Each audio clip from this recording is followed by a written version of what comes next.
عن عبداللہ ابن مسعود رضی اللہ تعالی عنہ،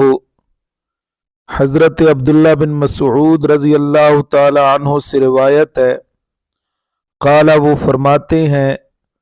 قال رسول اللہ صلی اللہ علیہ وسلم کہ امام الانبیاء پیغمبر حضرت محمد الرسول اللہ صلی اللہ تعالی علیہ وسلم نے فرمایا، الا اخبرکم بمن یحرم علی النار او بمن تحرم علیہ النار،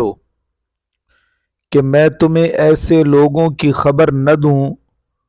جو جہنم کی آگ پر حرام ہیں یا جہنم کی آگ ان پر حرام ہے۔ تحرم علی کل قریب ہین لین سہل، یہ ہر اس شخص پر حرام ہے جہنم کی آگ جو لوگوں سے نزدیکی اختیار کرے، آسانی کرنے والا ہو، نرمی کرنے والا اور سہولت کا معاملہ کرنے والا ہو، او کما قال النبی صلی اللہ علیہ وسلم، رواہ الترمذی وقال حدیث